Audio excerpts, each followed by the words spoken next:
அடுப்பில் வந்து ஒரு பேன் வச்சுருங்க. சூடான பிறகு நம்ம வந்து ஒரு 3 டீஸ்பூன் அளவுக்கு எண்ணெய் ஆட் பண்ணிக்கலாம்.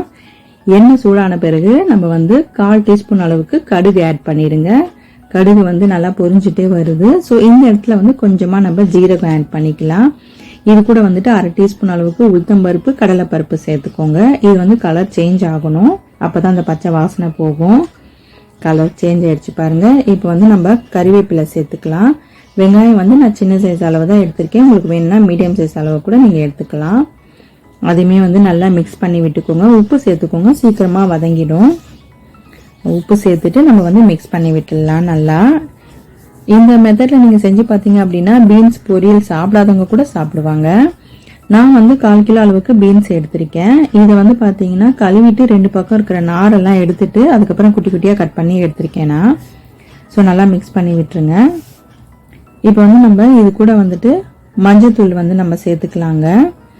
அதுக்கப்புறமா வந்து 1/2 டீஸ்பூன் அளவுக்கு சில்லி பவுடர் நான் ஆட் பண்ணுறேன். அதுக்கப்புறமா வந்து கரம் மசாலா கொஞ்சமாக சேர்த்துக்கோங்க. இதுவுமே வந்துட்டு நல்லா மிக்ஸ் பண்ணி விட்டுருங்க. நீங்கள் காலையில் செய்கிறீங்க அப்படின்னா நைட்டே கூட கட் பண்ணி ஒரு பாக்ஸில் போட்டு எடுத்து வச்சுக்கலாம். இப்போ வந்து நம்ம இன்னும் கொஞ்சம் உப்பு சேர்த்துக்கலாம் காய் வேகிறதுக்கு. அதை நல்லா மிக்ஸ் பண்ணி விட்டுருங்க. அதுக்கப்புறமா வந்து தண்ணி ஆட் பண்ணிக்கோங்க. தண்ணி தேவையான அளவுக்கு ஆட் பண்ணிக்கோங்க. தண்ணி ஆட் பண்ண பிறகு அடுப்பை வந்து மீடியமில் வச்சுருங்க, இல்லைன்னா தண்ணி மட்டும்தான் அப்சர்வ் ஆகும், காய் வேகாது. ஓகே, இப்போ கொஞ்ச நேரத்துக்கு காய் நல்லா வந்து வேகட்டும். அதுக்குள்ளே நம்ம ஒரு மசாலா ரெடி பண்ணிடலாம்.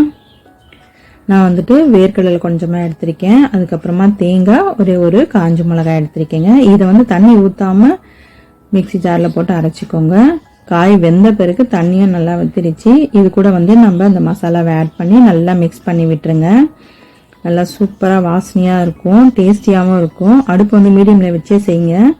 நல்லா மிக்ஸ் பண்ணி விட்ட அப்புறமா கொஞ்ச நேரத்தில் வந்து நம்ம அடுப்பை ஆஃப் பண்ணி வச்சிடலாங்க.